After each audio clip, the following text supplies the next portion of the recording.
कसं गप करायचं आपल्या शेतीला काय कळतच नाही मला. का? काय झालं? कशाला त्या भैयाला विरोध करत बसलीये? अगं तिला जे वाटलं ती बोलली ती. पण आपण बाई माणूस आहे.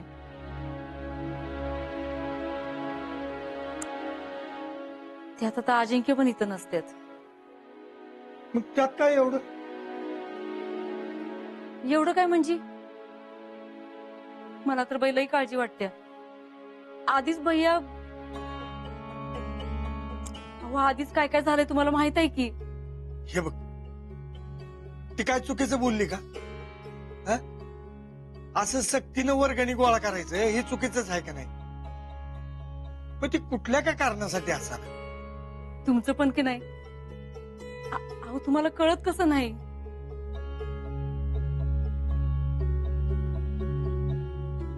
अगे सगळे कळतंय मला. होय कळतंय. मग सांगा तिला जरा, तिचं तर लगीन झालंय आणि आता असं लहान पोरासारखं वागून नाही चालणार. पण तिला जे वाटतं जे पटतंय तेच बोलते ना ती. आपण जरा विचार करून बोलावं की. आणि आषाढ्याला आपलं मत आपल्यापाशीच ठेवावं. उद्या तिच्या अशा वागण्यानं काय अडचण येऊ नयेत म्हणून म्हणते मी. बर, मी सांगतो तिला समजून, बोलतो तिच्याशी. कधी अक्कल येणार आहे तिला काय माहिती.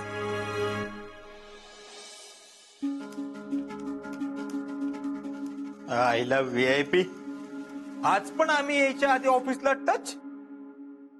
हे म्हणजे ते असं झालं. तुम मुझे वहां ढूंढ रहे हो और मैं तुम्हारा यहाँ इंतजार कर रहा हूं. बरं आलाय खरं, पण बुद्धिबाचा डाव नाही मांडला अजून. आता त्याची काही गरज नाही संचालक साहेब. मी असं काही डाव केलंय काही विचारूच नका. आम्हाला आवडली बर का तुमची स्टाईल. नाही म्हणजे काय म्हणताय तुम्ही? अहो आता ते बी आम्हीच सांगायचं का? सांगितल्याशिवाय कसं कळणार ना आम्हाला? अहो संचालक साहेब, तुम्ही जो काही डाव खेळलाय ना त्याला तोड नाही बघा. शीतलच्या विरोधात आता अख्खा गाव उभा राहताना दिसतोय. सगळ्या आधी लई सपोर्ट नव्हताच तिला गावाचा, पण आता तर सगळेच विरोधात. एवढंच नाही तर राहुल्या बी. हो राहुल्या तर तिच्यावर खार खाऊ नये हे ऐकल्यावर आमचा विश्वासच बसाना. ते काय नाही, थांबा आधी आम्हाला तुमच्या पाया पडू द्या. काय का लाजवताय आम्हाला? आजपासून ही जयश्री स्वतःच डोकं चालवणार नाही. इथून पुढे तुम्ही जे जे सांगाल तसंच आम्ही करणार. फक्त ते शितलीची आपल्याला जिरवायची आहे एवढं लक्षात असू द्या. त्या शीतलची तर आम्ही जिरवणारच, आणि नुसती जिरवणार नाही. ज्या गावासमोर तिने आमचा अपमान केलाय ना त्याच गावासमोर नाही तिला येड्यात काढली तर बघा. असा प्लॅन आहे आमच्या डोक्यात. आम्ही आहे तुमच्या सोबत. फक्त आता काय करायचंय ते आम्हाला सांगा. अहो ते सांगतो नंतर. आधी आज काय झालं ती तर ऐका. सांगा की. हा, तर त्याचं झालं असं. आम्ही विक्रमच्या घरी गेलो होतो. डबा द्यायचं ठरवलं मावशींना. तिकडे तुमचे बाईसाहेब पण आले होते. मावशींना आत नेऊन काहीतरी बोलले त्या. बाहेरून आम्हाला बोलणार तेवढं आम्ही उलटी बोंब मारली. म्हणलं ह्यानेच तुम्हाला सांगितलं ना ह्यांचा डबा घेऊ नका. ह्याव त्याव आम्ही गोळी मारली आणि लागली की बरोबर फुलतन तरली होती त्यांची. मग आम्ही तिथनं निघालो. बाहेर ती माग माग आली. आम्हाला म्हणली "ओय, थांब." आम्ही थांबलो. आमच्या जवळ आली. आम्हाला म्हणली काय तुझ्या डोक्यात सांग. मग काय आम्ही अख्खा प्लॅन सांगून टाकला डायरेक्ट. हा, म्हणलं वर्गणी गोळा करणार, त्याचे पैसे आमचेच, मावशीला डबा देणार, तिचा ट्रस्ट घेणार, विक्रमच्या नावाने सुद्धा एक ट्रस्ट उभी करणार. मग मावशीला मिळालेले पैसे त्या ट्रस्ट मध्ये जमा करायला लावणार. म्हणजे ते पैसे सुद्धा आमचेच. मग मग मग काय काय बोलावं कळना. लय राग आला. आम्हाला अशी टुचके वाजवत म्हणली मी हे होऊ देणार नाही. म्हणलं बघू कशी होऊ देत नाही. आणि मग मग कुठलं काय जागचे आलं ना. तिला म्हणलं आजपासून आपल्या दोघांमध्ये रेस सुरू, बघू कोण जिंकते. तिला चॅलेंज ठोकून त्याच्या आईला काय झालं? वा वा वा संचालक साहेब, मानलं तुम्हाला. खरं? अहो डायरेक्ट प्लॅनच सांगून टाकलं की तुम्ही सगळा. अहो यालाच तर म्हणायचं डेअरिंग. आवडलं ना तुम्हाला आमचं प्लॅनिंग? आवडलं ना? परत आमच्या खुर्चीवर बसा बसा बसा. हो, आम्हाला वाटलं VIP म्हणतील. कशाला सांगितलं प्लॅन?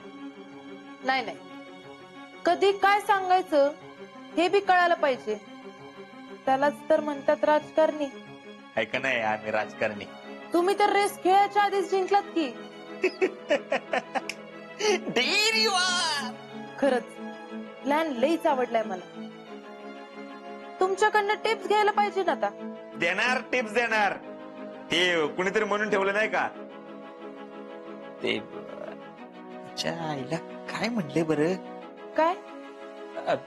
ते नाही का, अवघे धरू मर्द त्याच्या आईला टॅलेंट इथं असताना तुम्हाला सांगितलं असतं. बरं, उद्या सकाळी तयार राहा. तुम्हाला पिक्चर दाखवतो का नाही बघा. अजून पिक्चर बाकी आहेच का? उद्या तर पिक्चरचा सगळ्यात मोठा सीन घडणार आहे. या तुम्ही. नुसतं पिक्चर बघायला नको, आम्हाला एखादा रोल बी देतात. देणार, 100% तुम्हाला मोठा रोल देणार. पण मी सांगल तसंच करायचं. तुमच्या शब्दा पलीकडे नाही मी. ठरलं तर मग उद्या सगळ्या गावासमोर शीतलला नाही येड्यात काढली तर बघाच.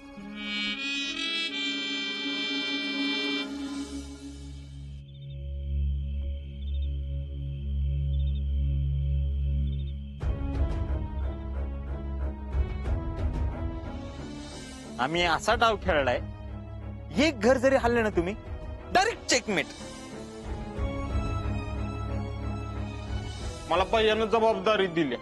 आता कुणी बी काय बी सांगून दे, मी आता ऐकणारच नाही.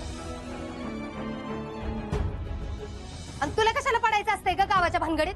तो भैया कमान उभारू दे, नाहीतर अजून काय करू दे. तुला काय करायचंय? तू घरातली कामं नीट करत जाती. त्या भैयानं माझ्या जवळच्या सगळ्या लोकांना आपलंसं करून घेतलंय. राहुला बी त्याची कडवडतोय, आणि आता तर मामी बी त्यावरून बोलायला लागल्यात. यांच्या कानावर घातलंच पाहिजे. उद्या त्यांना काय उलट सुलट सांगाय नको कोणी.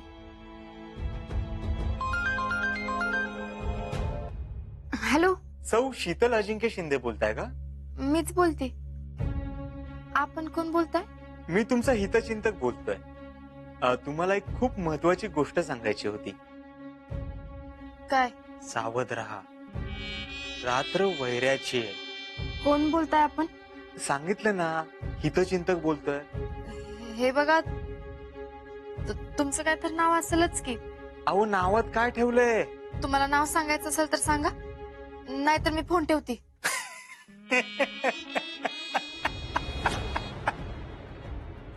काय मिसेस भाऊजी, आता आमचा आवाज पण ओळखत नाही वय तुम्ही?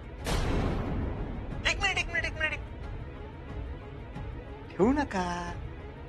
आधी आम्ही काय म्हणतो ते नीट ऐकून तरी घ्या. अहो, तुमच्याच भल्यासाठी. कसं आहे, आता तुमचे मिस्टर इथं नाहीयेत, म्हणजे तुमची सगळी जबाबदारी आमच्यावरच असल्यासारखी नाही का? तेव्हा काळजी घ्या, सावध राहा, आणि चार चौकात काय बोलत जाऊ नका. हो, माणसांचा काही नियम नाही, काही बोलतात ते. आणि सगळ्यात महत्वाची गोष्ट, तुम्हाला कधी काय सांगावंच वाटलं, बोलावंच वाटलं, आम्हाला येऊन बोला. आम्ही तुमच्यासाठी 24/7 अवेलेबल आहे. हा, ठेवतो. भेटू हा उद्या सकाळी. Good night.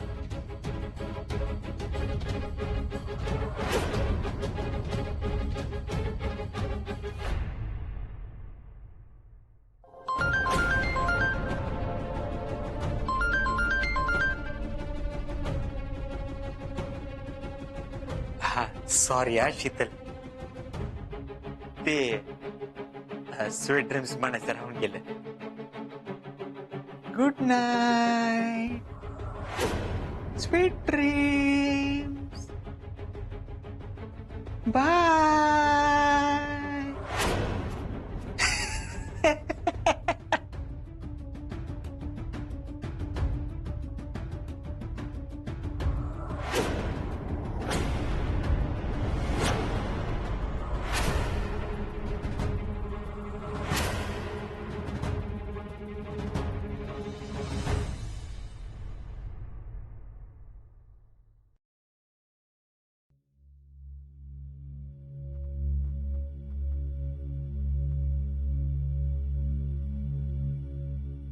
काय ग कामं उरकली काही नाही सगळी? मला काय माहिती, मी काय राखणीवर बसले बे तिच्या. नुसतं चुरू बोलायला पाहिजे बघ तुला. मग अशी गेली होती तिच्या घरी राखी बांधायला. काम केली का नाही ते नाही माहिती मला. अगं पण आली का नाही तेवढं तरी सांग. आली, दे तुझा आवाज. देते की, पण तू काय जागची हलू नकोस बघ. नुसतं त्या फोन मध्ये डोसकं घालून बस. शीतल, ए शीतल. काय हो मामी? अगं काय नाही, झालं का रक्षाबंधन तुझं? हा, मग काय दिली ववाळणी? हा, साडी दिली. मग नवीन घेतली का लग्नातलीच फिरवली? नाही अगं म्हणजे नवीन घ्यायचा खर्च कशाला ना. बर जाऊ दे, काम उरकली का तुझी सगळी? आता किचन मधली झाली, आता बाहेर जाऊन कापड वाळत घालते. पुष्पाताई, ओ पुष्पाताई, अजून आवरलं नाही तुमचं? आवरलं? कशाला गाणे? हाय का आता? काय माहितच नाही जणू. नाही काय झालंय? गावात एवढा कार्यक्रम आहे आणि तुम्हाला माहित बी नाही? कार्यक्रम कसला ग? आता चला, तुमच्यासाठी सगळे थांबल्यात. अख्खं गाव लोटले तिकडं, तुम्ही तिघी बी चला. अगं पण जायचंय कुठे ती तरी सांग. बर थांब, मी साडी नेसून येते. चला आता, काय बदलत बसू नका. मुहूर्त जायचं आपला. चला चला. बया असला कसला कार्यक्रम आहे? बर चल जॅडी, चल चल.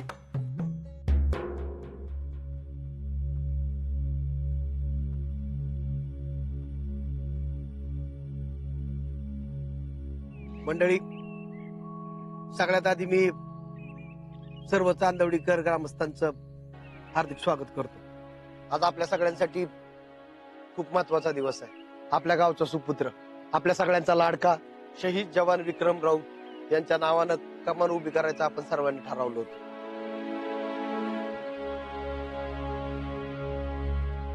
सगळ्या ग्रामस्थांनी त्याला सहकार्य पण केलं. त्याच कामाचा मुहूर्त करण्यासाठी आपण इथं जमलो होतो.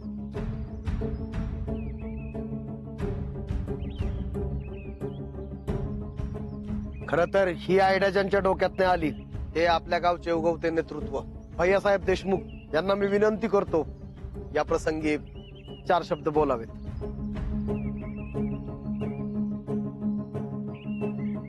खर तर आपल्या चांदवडी गावचे खरे सुपुत्र शहीद विक्रम राऊत, खर तर यांच्या कार्यापुढे आमचं कार्य शून्यच आहे. नाही, खरंच शून्य. म्हणजे आम्ही आपल्या हितल्या इथं गावात राहून गावचा विकास कसा करता येईल हे बघणार आहे. पण विक्रम देशाच्या सेवेसाठी सीमेवर गेला आणि तिथं धारातीर्थी पडला आणि आपल्या चांदवडी गावाचं नाव त्याने देशभरात पोहोचवलं. आपण त्याच्यासाठी इथं या ठिकाणी कमान बांधतोय हे काहीच नाहीये. आपण कायम त्याच्या ऋणात राहू. आज या ठिकाणी आम्हाला असं वाटतं की आपल्याला जे जे शक्य होईल ते आपण केलं पाहिजे.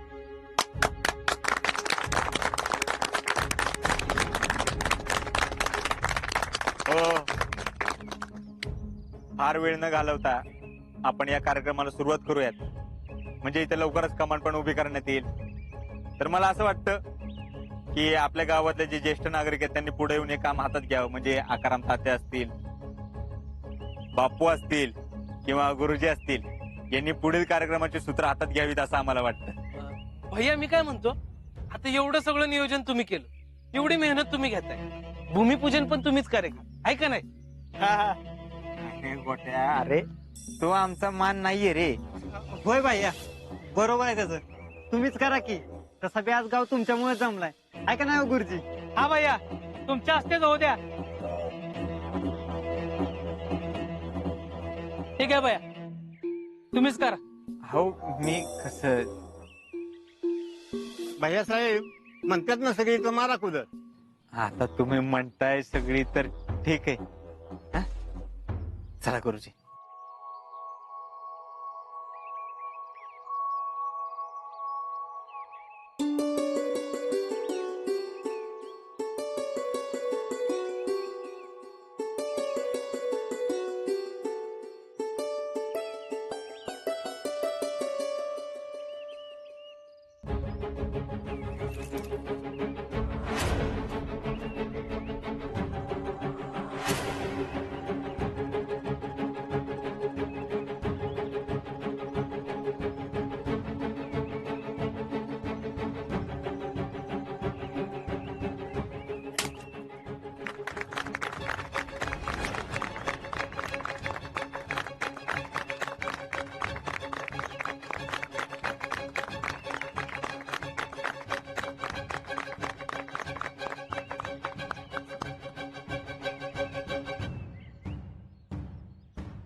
खर तर आज हे काय शक्य झालंय हे सगळं तुमच्यामुळे शक्य झालंय.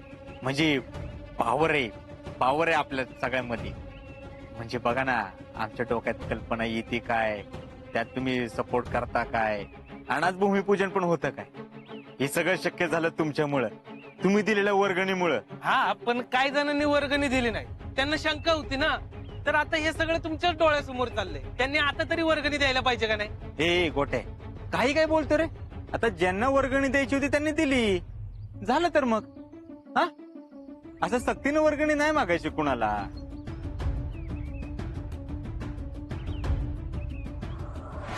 नाही तर गावातली लोक चिडतेत. हा, आम्ही सक्तीनं कुणाकडे वर्गणी नाही मागितली, हक्कानं चांगल्या कामासाठी पैसे मागितले. तर असू दे, आम्हाला अजून एक कल्पना तुमच्या समोर मांडायची. म्हणजे विक्रमरावच्या नावानं नुसती कमान उभा राहून काय होणार, असं लोकांनी मला प्रश्न विचारला. नाही, त्यांचं बरोबर आहे. तर विक्रमरावच्या नावानं आम्ही गावामध्ये एक संस्था उभी करायची असं ठरवले, आणि त्यानुसार काम पण ऑलरेडी चालू केलेले. आणि या संस्थेच्या मार्फत आपल्या गावामध्ये सामाजिक, सांस्कृतिक, शैक्षणिक, एज्युकेशनल असे प्रोग्राम राबवण्यात येतील. आणि गावचा विकास आम्ही या संस्थेच्या मार्फत करण्याचा विचार करत होतो. आणि आमचा असा विचार होता की कमानीचं काम पूर्ण झाल्यानंतर उरलेल्या पैशातून संस्थेचं काम हाती घ्यायचं.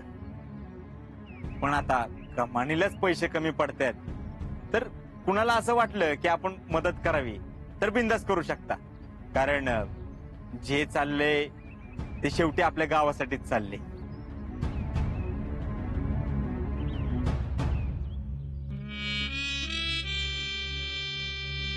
मावशी या.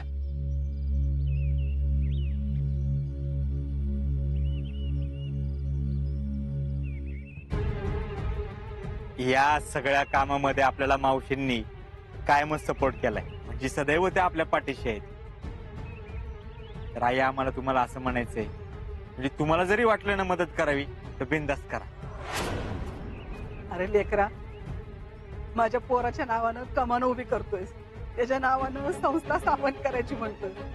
अरे काय म्हणून मी भरून पावले रे. आता मला अजून काय पाहिजे. आणि तुला सांगू का, मला मिळणारा जो पैसा आहे ना, त्या पैशातून जर माझ्या पोराच्या नावाने जर चांगलं काही घडणार असेल ना, तो सगळा पैसा तू घे.